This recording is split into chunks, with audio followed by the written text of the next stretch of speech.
afternoon, live from Toronto on the GBKM network. This is the Chat Up Show, the show where we chat about any and everything to do with popular culture. I'm your host, Elizabeth Eloidy, and I hope that you are ready to chat it up with me today. Now, as always, you can keep up with the GBKM network in various ways. You can listen live 24/7 in our web radio station. It's www.gbkm.fm. You can watch live on Facebook and YouTube. It's GBKM TV, where you can like, share, comment, subscribe, all that fun stuff. Join in the conversation. And you can follow us on social media on Instagram at GBKMFM and Twitter at GBKM_FM. Now, you guys, what a few weeks it's been. Hasn't it been a little crazy, a little hectic? There's a lot that's been going on. The world feels like it's come to a standstill for the last 4 months. You know what? It's been a crazy first 6 months of 2020. This has been a year. But before we get into that, I just want to check in with all of you. I hope you're all doing well. How are you doing? Personally, I'm doing okay. The weather is nice outside, so it's reminding me that summer is here, which makes me feel very happy, but also reminded that we are still in the middle of a pandemic and COVID-19 is still very much real. But speaking of the first 6 months of 2020, we've had a lot. We've had what were considered threats of a quote-unquote World War III. We had the Australian wildfires. Then we lost a basketball legend, Kobe Bryant and his daughter Gigi Bryant, and the 7 others who lost their lives in that horrific helicopter crash. May they continue to rest in peace. And then, just as we were getting over that collective mourning process, we were hit by the pandemic. COVID-19 came and really shook things up for a while. And then now we're in the midst of halfway through our 3rd week of global protesting against anti-racism protests and protests to show solidarity for those who have lost their lives to police brutality. So there's a lot that has gone on this year. A lot. But that's okay. We are taking it all in stride. We are dealing with it. We are evolving. We are even seeing some change. Now, this week has brought about quite a few changes, not only in how we're going to move forward through this pandemic, but also in regards to George Floyd's murder case, the charges that have been brought against the 4 officers who were involved. We're also seeing some changes in some legislation across the United States. And we're seeing some shows of solidarity across the world, showing their solidarity against racism and against the history of racism in a lot of countries that we often seem to forget. We seem to forget our history. But this time has really helped us to remember what's gone on in the world, how we've come and ended up in this position and spot that we're in right now. I think that it's put a lot of things into perspective for us, not only the pandemic, but even the protests that are going on across the world right now. It's been a lot. It's been a lot. But first, I want to talk about one major change that happened this week for Ontario. It's that some regions are slowly entering phase 2. Now, as we know, a few months ago, our government announced that we will be going towards reopening different businesses and reopening the economy across the province in different phases, in 3 phases. Phase 1 is complete, and now some regions are moving on ahead into phase 2. Now, phase 1 was about protecting and supporting, with $17 billion targeted towards support and relief. And now phase 2 is all about restarting with a gradual, staged approach, and it sure is gradual. The majority of Ontario's public health regions will move forward into phase 2 on June 12th. However, Toronto will not be a part of that because we are not doing enough, apparently, to keep physical distancing and to stay safe. So Toronto, we need to do better so that we can move into the next phase of reopening along with the rest of our province. Now, Toronto is not the only region that isn't reopening. We also see that Windsor and Niagara are not included on the list of regions moving forward into phase 2. We will remain in phase 1 with weekly updates from the government on the ongoing assessment of these regions to determine if we will be able to then move into phase 2 soon. So I'm sorry, Toronto, especially since that is GBKM HQ, summer plans might have to slow down a little bit while we're still keeping up with our physical distancing. We're still remembering that we are in the middle of a pandemic. Though the weather looks great outside and we're so ready to get out and socialize again, we still have our restrictions, okay? So though across the province we are allowed to gather up to 10 people together socially, before it was 5, went up from 5 to 10, that is across the province. There are still some other businesses that will be opening in certain regions as well across Ontario. So we'll be seeing more outdoor dining services at restaurants, bars, and other establishments, including patios, curbside, parking lots, and adjacent properties will reopen. So maybe you'll start seeing some more food trucks as well.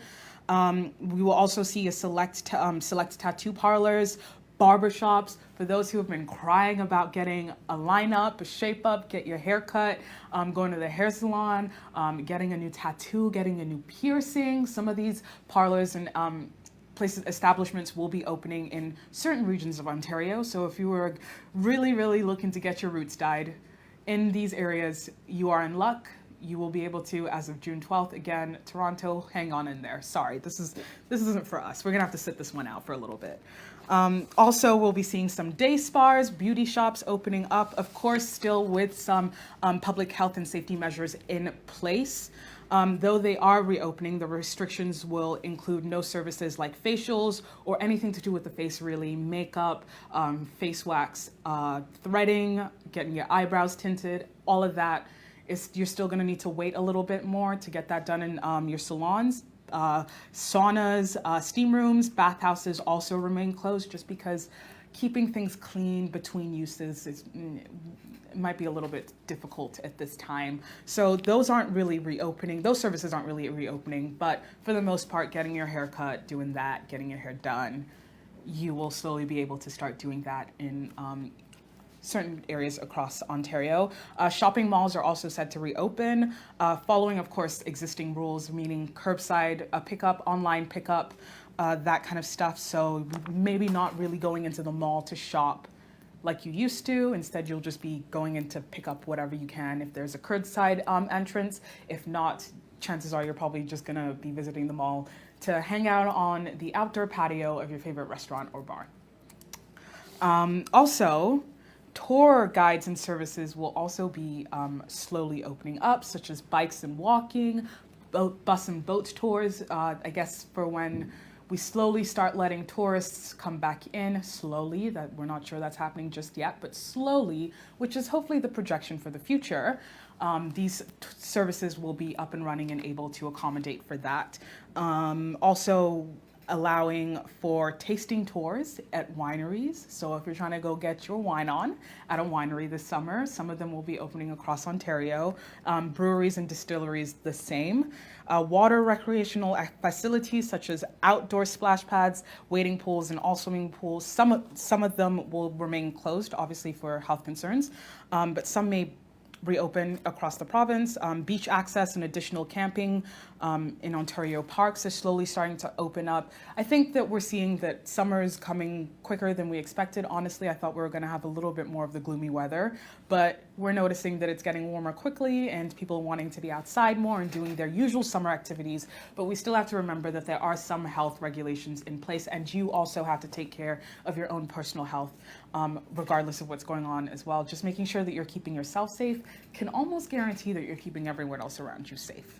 So that includes wearing your face mask or anything to cover your face and nose and mouth.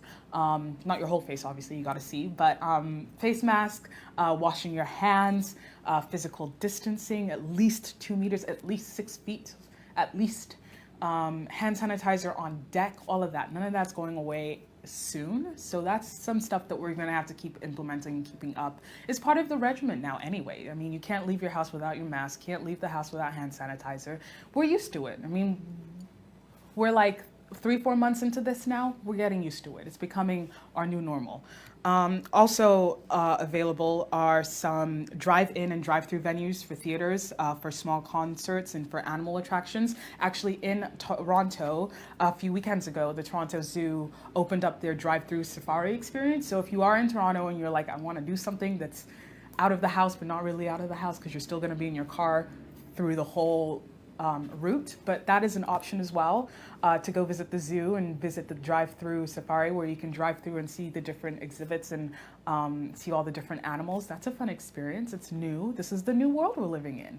It's change. We are embracing the change. So these are some of the changes that we're seeing right now being implemented.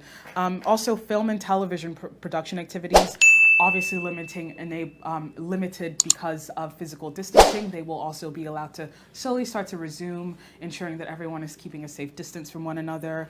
Now, weddings. Wedding season is fast approaching, but weddings and funerals with a limit on social gatherings to 10 people in these areas of Ontario will be opening up as well and be allowed to happen. So we're looking for those who are looking to get married in the summer. You may still be allowed to, as long as you only have 7 other guests except the bridegroom and the minister, I guess. So 7 other guests there to witness you and your nuptials. That's fun, right? It's a fun, quaint, intimate wedding gathering of only 10 people. Now, places of worship, which is something that has been on the mind of a lot of people, wondering when they can go back to their places of worship. There is some guidance around that as the part of the province is slowly reopening, and that includes limiting attendance to 30% of building capacity, which means the maximum you're allowed in the building, now you can only have 30% of that, while also having the physical distancing available. So keeping chairs and people seated in the congregations and these places of worship as well, keeping the same physical distance that we've been keeping up with pretty much this whole year. So these are some little changes that we're seeing, hopeful about the future. Now, for those who have kids at home that you're getting ready to kick out because you've just about had enough of them, some childcare centers will shift from only providing emergency childcare to enable a gradual reopening of regular childcare, of course with strict public health measures in place, including limiting operation capacity, meaning there might not be as many people in and hands-on with the kids in the facilities, in the buildings. But that is, of course, up to you if you're ready to take your child back to childcare. These are just some of the things that are reopening now as the province slowly enters phase 2 of the reopening plan, reopening the economy. Now, non-essential in-person gatherings. Now, this is the one a lot of people care about because they're trying to figure out if they can see their friends or not.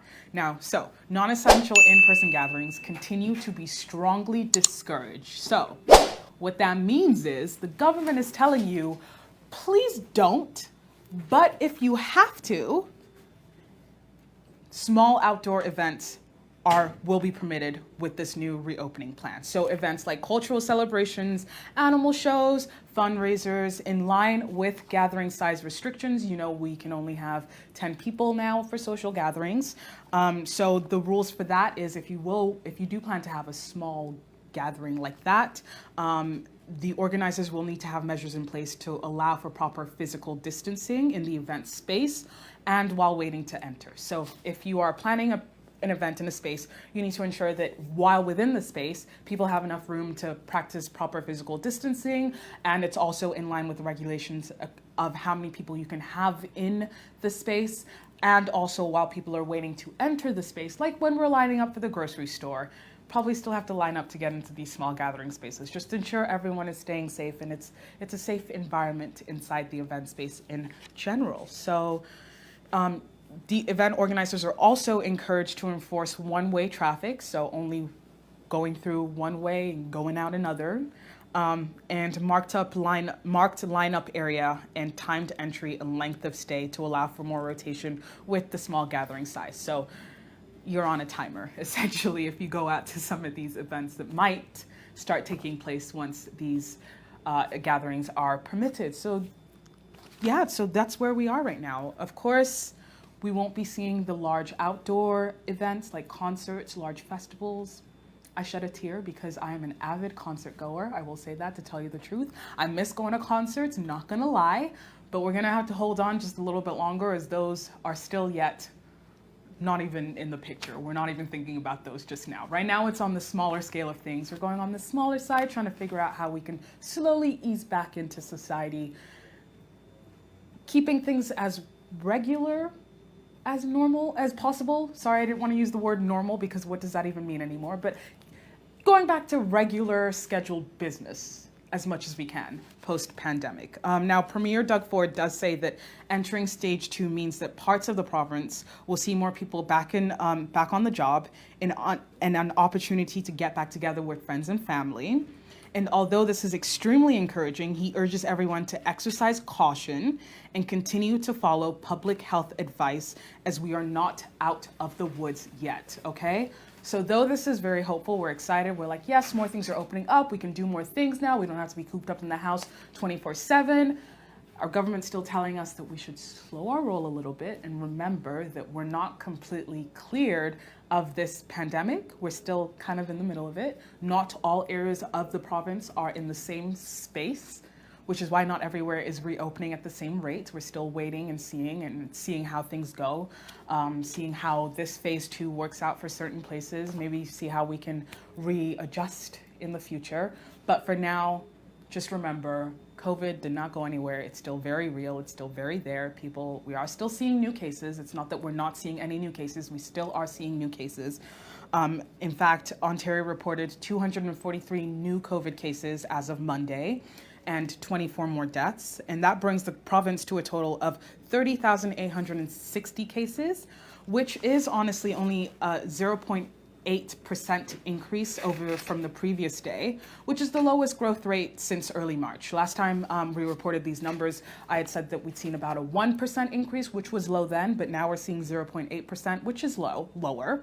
But it doesn't mean that we're 100% in the clear yet. The total now in Ontario includes 2,450 deaths and 24,492 cases that have been resolved. So that's about 240 more than the previous day. Ontario has also reported a drop in numbers of the people in hospital, going from 635 to 603. So we're seeing more people discharged from the hospital. And a trend over the past several days. It's been a trend over the past several days. And 1 week ago, it's reported that there were about 800 people in hospital with COVID-19. And at the end of the last month in May, it was around 900. So just to give you an idea of how much we're coming down, from a week, that's about 200 people out of hospital. So that's hopeful. We're hopeful. We're hoping to be more like New Zealand, have no new cases, but we're getting there slow and steady, just as long as we remember what we're doing and why we're doing it for. Now, the province also made a promise to increase testing over the few days, but it's been reported that it has completed 15,357 tests in the previous day, which is still short of its 20,000 tests a day goal. But still more testing's happening, which means we're finding out if more people may have COVID-19 or not. So that's a good place to be. The more we know, the better. Information is power. Now, this is generally good news, as I said, for the province, but also reiterating, we're still not in the clear. I think this can be said all over the globe, that even though we are seeing a lot more places reopen, we're starting to see more of a lax on previous restrictions, it's still important to remember that we still don't really have a full 100% grasp on the trend of the virus yet, 100%, to see if there might be a second wave, which is a concern for a lot of experts when it comes to a lot of places reopening right now. We're still concerned about maybe potentially seeing a second wave of the virus, leading us to go back into quarantine and lockdown. So that's something we don't want to do, which means that now, more than ever, it's important that we do listen and we do remember what we're doing and why we're doing it to ensure that our communities come out stronger on the other side of this pandemic. So wash your hands, physical distancing, hugging people and seeing people that you've missed and all of that is so well and dandy, but we also have to remember this is for safety, public health and safety, okay? Now, Prime Minister Justin Trudeau says that he will also be introducing a limited exemption to the cross-border ban on non-essential travel to allow for families to reunite. So families who have been separated due to the lockdown and the closing of borders across the world, now he is hoping to reopen it so that they can reunite. Now, this will apply to immediate family members of Canadian citizens or permanent residents. okay, seeking to come to Canada who are either spouses, children, and the parents of minor children, the Prime Minister said. But he also warned that anyone entering the country under the new exemption would be required to go into quarantine for 14 days after entry. So that is still in place. Though you may be allowed to come home to your family, you still need to self-isolate for 14 days upon entry. Also proving at the airport that you have a space to self-isolate, otherwise you will be provided, I guess, the quarantine quarters, if you will. Prime Minister Trudeau says that if you don't follow these rules, you could face serious penalties. So for families looking to reunite with their loved ones in Canada and they're coming from outside of Canada, if you're looking to reunite with your family and you're in Canada, these are the regulations that there might be a possibility for you guys to reunite, but you still have to go through the 14-day safe self-isolation just to stay safe.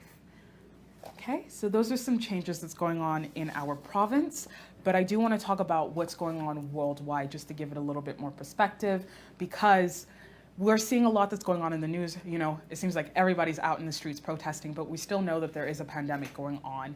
And the WHO really wants to remind us of this. But first, I do want to say that this works. One country that has been able to come outside of their lockdown quarantine period and come back to returning to some semblance of normalcy is New Zealand. New Zealand has no active coronavirus cases, no new cases, officials said as of Monday. So that's something to hope for, that there is the bright light at the end of the tunnel, that we're not just keeping ourselves separated from everyone for nothing, that it can really work to help flatten the curve of the virus. And we're seeing that already across the province, that the curve is slowly flattening out. Slowly, surely. Keeping the hope alive, am I right? But yeah, New Zealand declared that life could return to a form of pre-pandemic normal as of Monday. Since the pandemic began, the country reported 1,504 cases. There was a point in time in Ontario that those were the number of cases we had in a day. So again, some perspective of how many new cases we have in a day compared to where we were before. But anyway, so New Zealand had reported 1,504 cases and 22 deaths nationally. And it's been widely praised for how they handled the pandemic from the beginning. They were one of the first to go on lockdown, very strict, and they were one of the first to start reopening. I know that I have been hearing about New Zealand slowly reopening and not having any new cases for the last at least month or so. So that's something to give you some hope about. Maybe you're starting to really go a little stir crazy being stuck at home with your whole family, or you're just being stuck at home with nothing else really to do. Just remember that just a little bit longer. Just hang in there just a little bit longer. And if you ever need some tips to rejudge time in quarantine, figure out what you can do, parents with kids, we have been giving some tips and what you can be doing during quarantine all through this process on the Chat Up Show, or all through this period on the Chat Up Show. So you can go back, watch, get refreshed, get some new ideas of how you can revamp life in quarantine, life on lockdown, if you will. But it's not so bad. I mean, now we're able to, walk outside a little bit more. I'm seeing a lot more people going on walks, and, getting fit isn't so bad, right? Being out in the sun isn't so bad. It's nice. The weather's nice out here. Maybe you just need to go for those daily walks for a little bit longer and find a new route so you can spice things up so it's not the same route every single day. Those are ways you can change things up a little bit as we're slowly starting to go into hopefully phase 2 here in Toronto, but as the rest of the country slowly also phases into reopening completely. So it's just about getting creative. We got to be creative at this point. Now it's really about the creative juices flowing, figuring out how you can keep things alive, keep things fun and fresh while we're still kind of stuck inside. Now, despite New Zealand's amazing news, the WHO is still urging countries to remain steadfast in the fight against COVID-19. As of the 9th of June, which is yesterday, over 7.1 million people globally have been infected with COVID-19. So that just gives you a little bit of a perspective. 7.1 million people have been affected globally by this pandemic. We have 7 billion people on the planet. So that's a lot of people who have been affected by it. And there are other ways that this pandemic has affected normal life. I mean, the unemployment rates across the world even is of concern for a lot of people. I know that a lot of us want to reopen the economy because of the economic crash, and some of the stock markets are crashing. But it's also to remember that we had 7.1 million people who were infected by COVID-19, and we had 406,542 people who have reportedly lost their lives to the pandemic. And this is just in the last 6 months of when it went global. So WHO Chief Tedros Adhanom Ghebreyesus, sorry, I butchered that name, said that although the situation in Europe is improving globally, it is worsening. Okay? So let me just read that again. Although the situation in Europe is improving, globally it's worsening. Okay, so more than 100,000 cases have been reported on 9 of the past 10 days. Yesterday, more than 136,000 cases were reported, to the most in a single day so far. So let me read his words again. He said, more than 100,000 cases have been reported on the 9 of the 10 past days. And yesterday, which he said this as of Tuesday, so on Monday, more than 136,000 cases were reported, which is the most in a single day so far. So we still know that this is still very much a biggest threat. He then went on to say that also the biggest threat is now complacency, adding that most people globally are still susceptible to infection.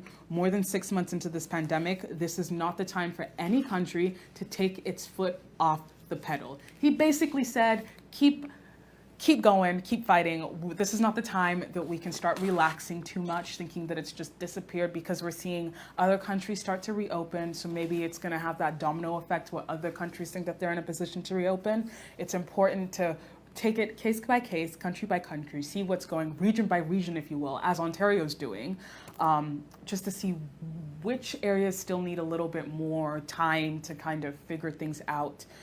Or which areas are really ready to move forward in the process of reopening. So straight from the WHO, now is not the time for us to relax, okay? One thing that came up that was rather surprising was that a country that's been hit almost the hardest by the virus, Britain, only began imposing a 14-day quarantine on Monday for travelers coming into the country.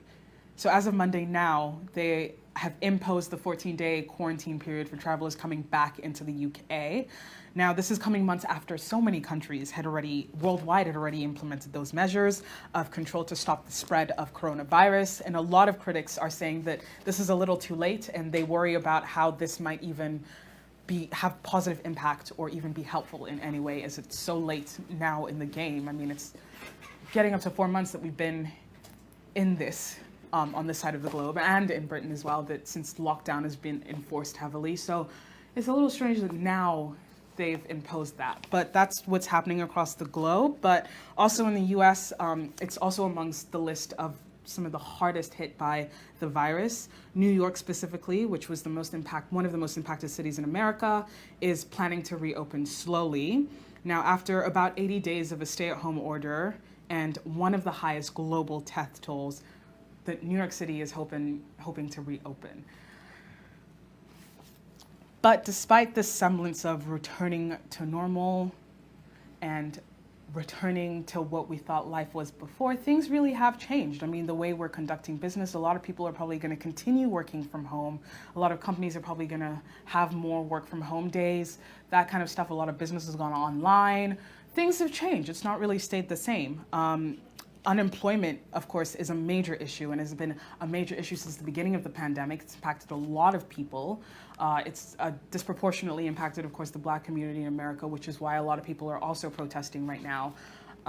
But unemployment is still an issue. People are still trying to figure out how they can get their jobs back, how they'll be able to survive once those stimulus checks stop coming. I know that in Canada and Ontario, CRB is still being handed out, I believe, until October. So it's still an uncertainty. We don't know how long this pandemic is really going to go on for. We don't really know what's going to happen even next month, let alone by the end of the year. So it's really just taking it on a month-to-month case. But a lot of people are worried, and rightfully so. There's a lot of uncertainty in the air right now. And unemployment is just one of the things that people are really feeling, and has really impacted more so than the virus, is that people can't make money the way they used to before the pandemic. But it's important to remember that we still have to keep up with the same things, with more enforcement of face coverings and masks use in public spaces. A lot of grocery stores won't even let you in without a face covering or a mask at least. This is put in place just to protect everyone, including yourself. We still need to be practicing our physical distancing as much as we can. We also need to remember our hand washing, hand sanitizing, all of that. All of this stuff we've been talking about since the beginning of this pandemic, we still got to remember, we still got to have to keep somewhat in place, just so we can really, really come out the other side stronger than ever. And hopefully we too will be like New Zealand, where we can all be free and able to see no new cases, no current cases, and be able to reopen and somewhat go back to some kind of normal, the new normal.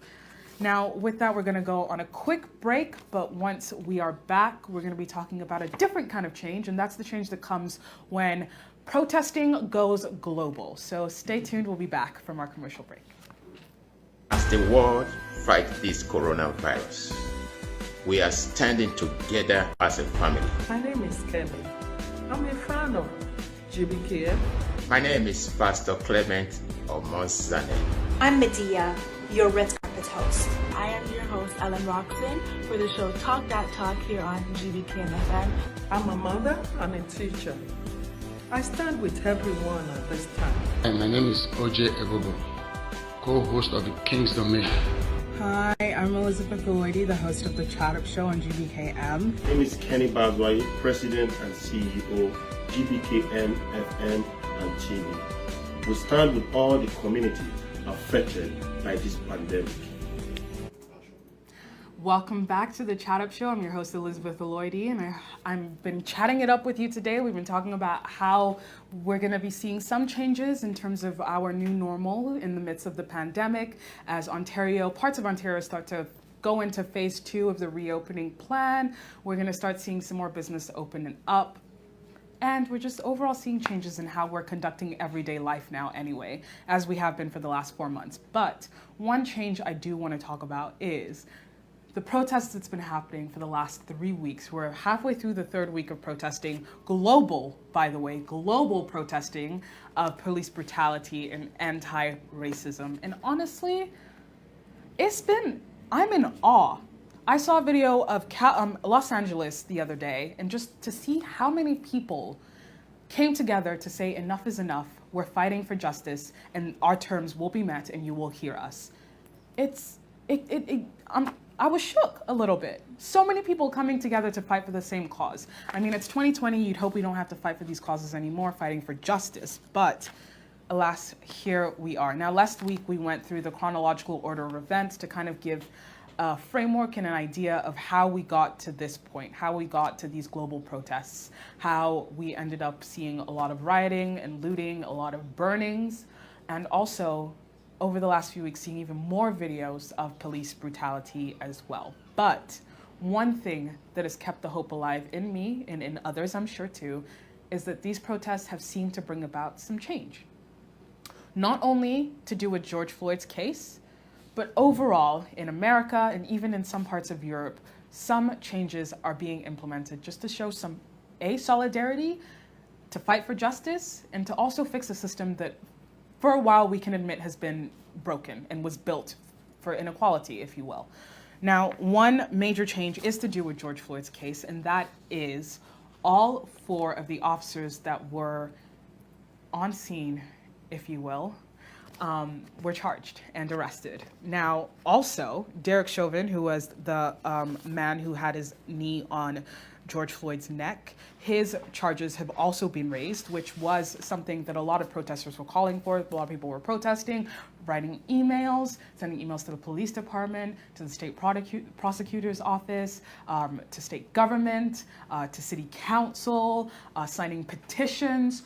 All of this work, protesting, all of that has come together and led to this. So that's just one change that's come from these weeks and weeks of protesting. So Derek Chauvin's charges have been raised from third-degree murder to second-degree murder, which now carries a maximum penalty of 40 years in prison compared to the 25 years for third-degree murder. So that's where we are now. He is still charged for second-degree manslaughter, and now it is second-degree murder. Now, the three other officers were also called to be arrested and charged. It took a while, but finally they were arrested and charged with aiding and abetting second-degree murder and second-degree manslaughter. Now, in Minneapolis, the city council came together, held an emergency meeting, and voted to ban police using chokeholds and neck restraints.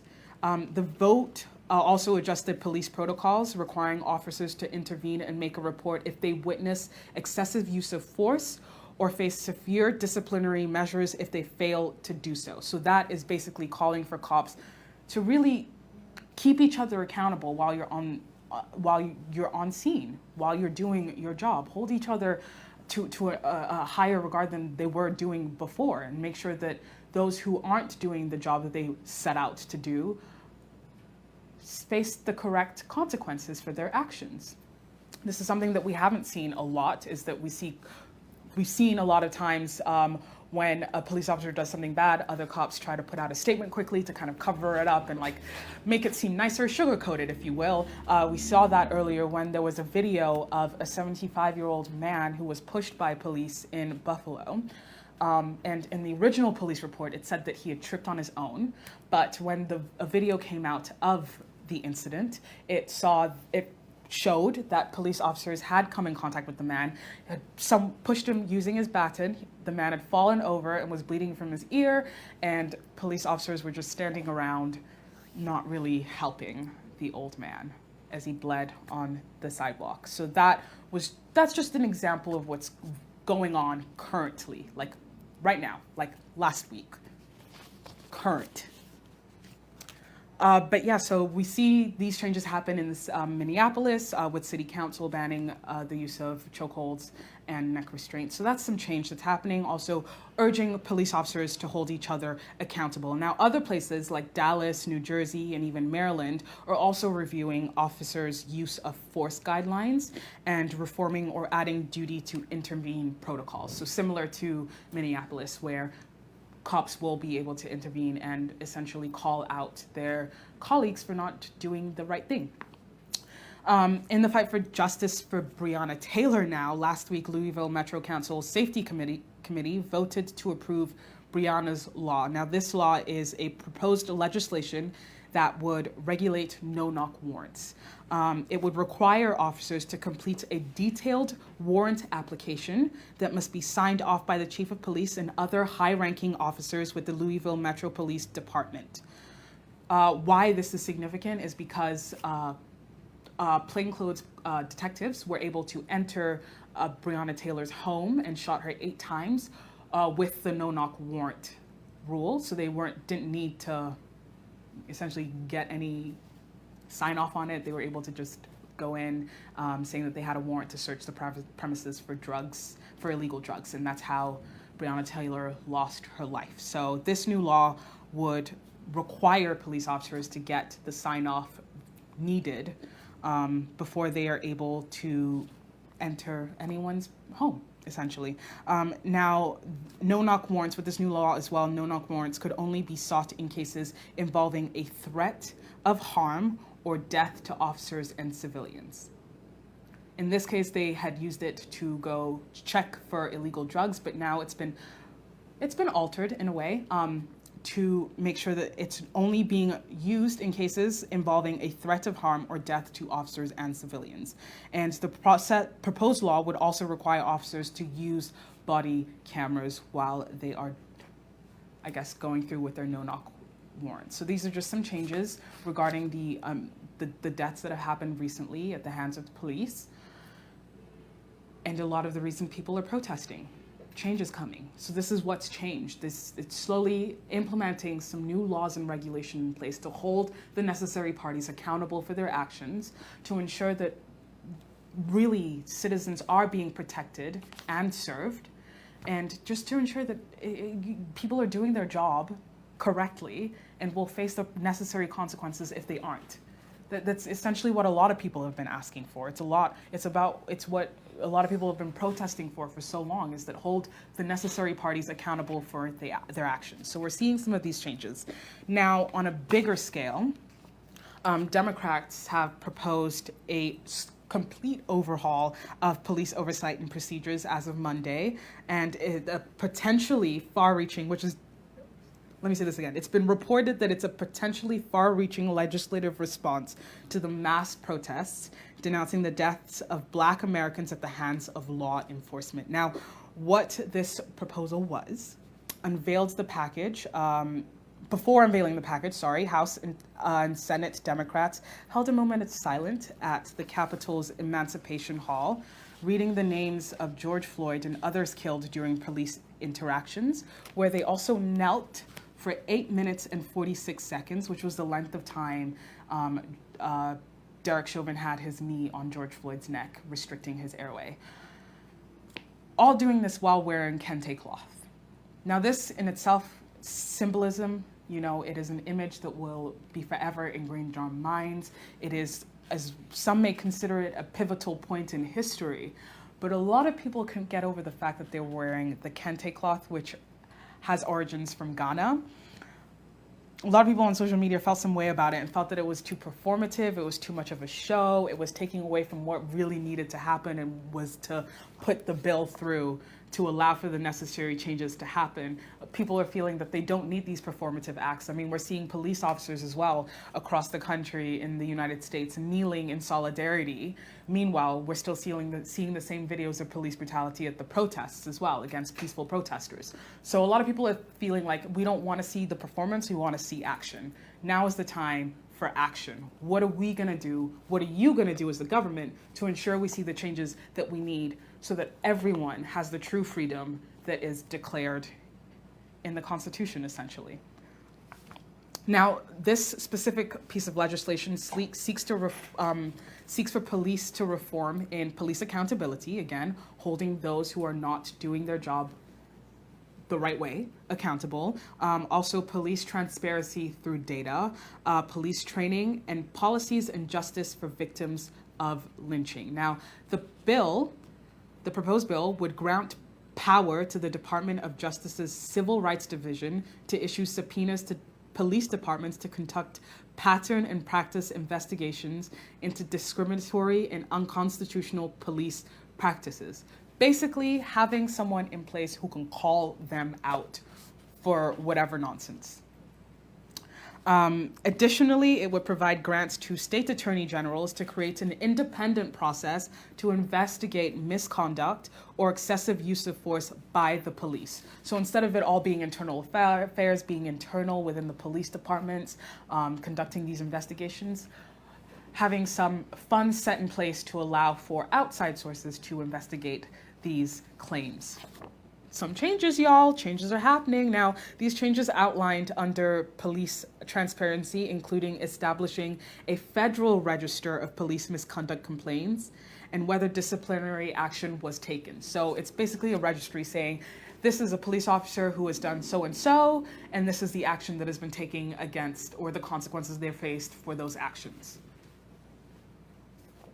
And it also helps that this will be public, so we can also see it as well for ourselves. It's kind of like the sex registry or sex offender registry, where you are required to register, especially in areas like schools, parks, stuff like that. This will require police officers to be registered if they have any misconduct claims against them, and to also keep police departments accountable for the action that is taken. Because if the whole world can see it, I mean, right now the whole world is watching, right? That's why some people are feeling these changes are coming, because we're all watching it at the same time, all seeing the same updates on social media, on the news, everything. So we're all keeping updated, we're all glued in. This isn't something that it's gonna be buried or swept under the carpet, rather. This is something the whole world is watching and seeing if actual change will come of it. So we're hoping that these changes will continue.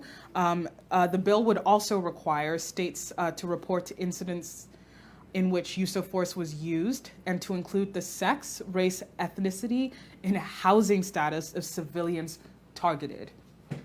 So just more transparency in data, just so that we can have more understanding of the statistics to see who's more targeted, which areas are more targeted by police, just so we also have a better understanding of where to allocate resources, right?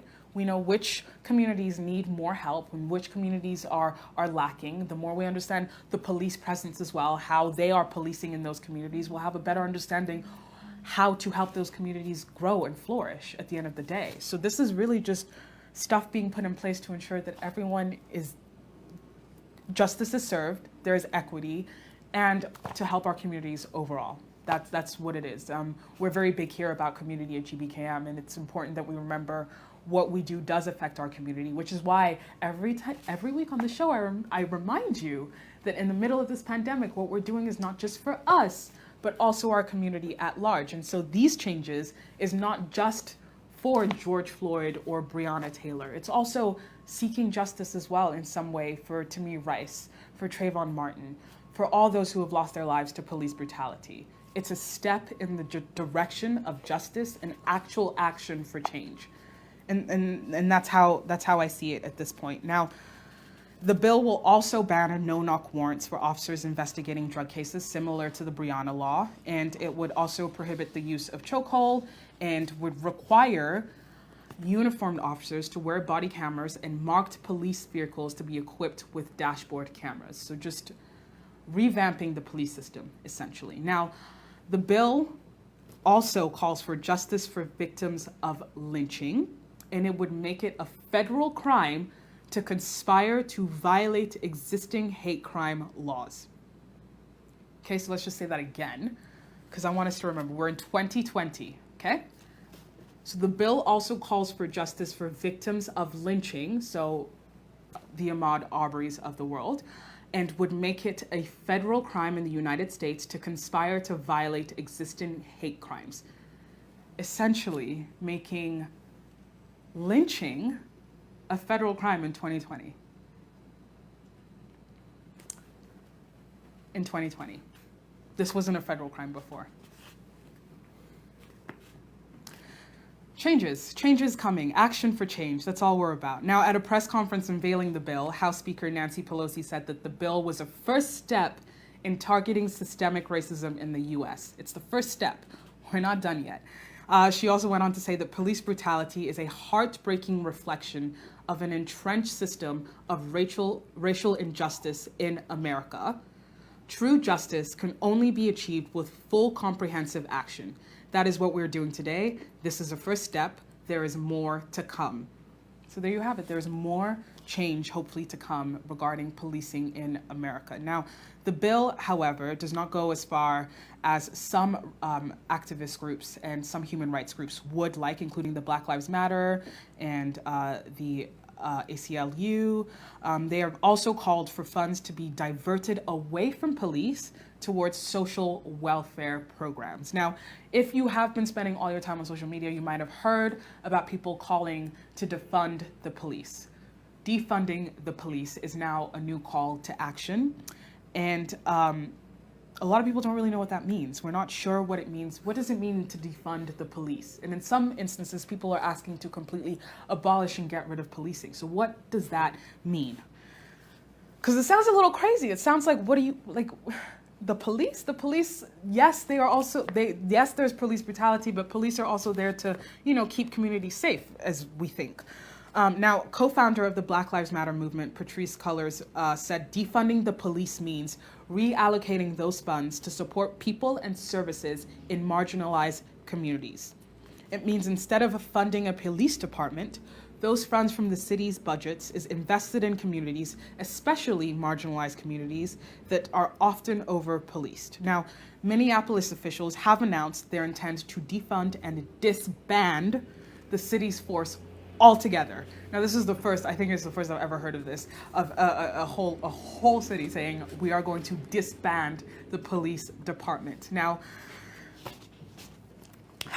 I'm not gonna lie, when I read this, when I was reading up on this today, I was a little shocked to think that we had gone fully in that direction. I thought it was going to take a little bit of time before some government officials would feel that this was the necessary step to take. But Minneapolis Council President Lisa Bender told CNN earlier this week that we are committed to dismantling police as we know it in the city of Minneapolis and to rebuild with our community a new model of public safety that actually keeps our community safe. Now, Colors, who is the co-founder, as I mentioned, of Black Lives Matter, said in an interview with a Boston public radio station that this would mean we are reducing the ability for law enforcement to have resources to harm our communities. It's about reinvesting those dollars into Black communities that have been deeply divested from.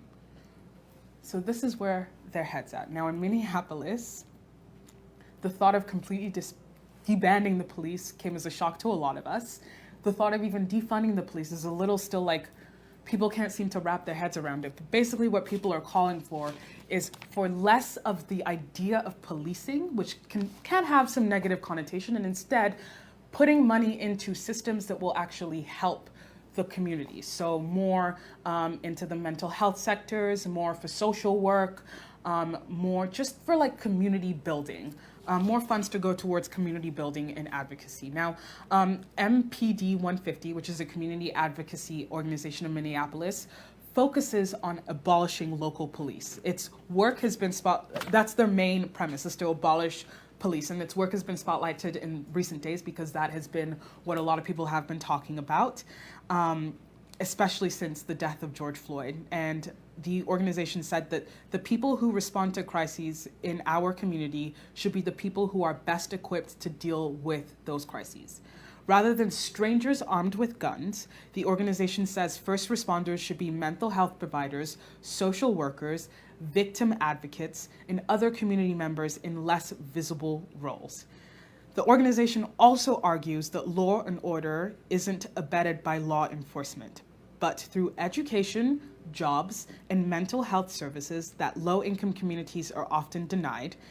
MPD 150 and other police abolition organizations want wider access to all of those, all three things. So this is what the idea is around Minneapolis disbanding the police department. It's hoping that more of the funds will be allocated towards more community-driven work, essentially.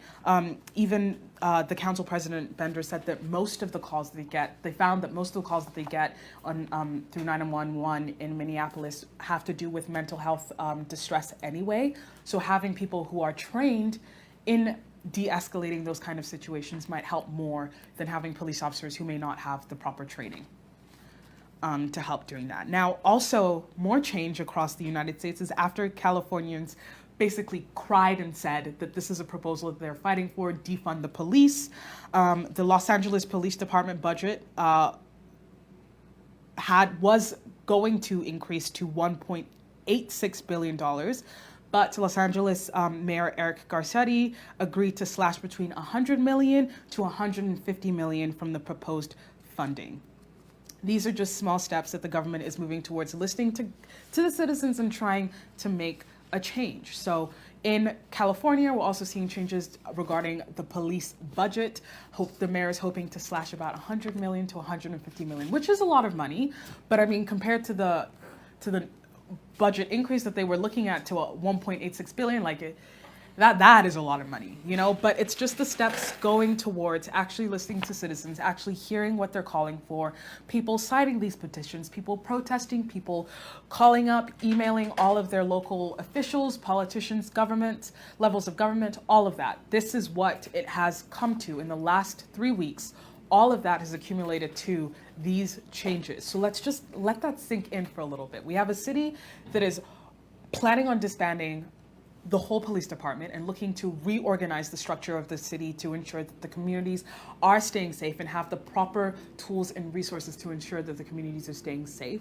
We have another city across the United States who's hoping to reduce the amount of money given to police officers. Even New York is looking at the budgets for the police department. All of these changes because we are halfway through week 3 of some real protesting Some people are even calling this the revolution. I mean, if it's bringing up change that will actually impact lives at this level, maybe it is. Maybe it is a revolution.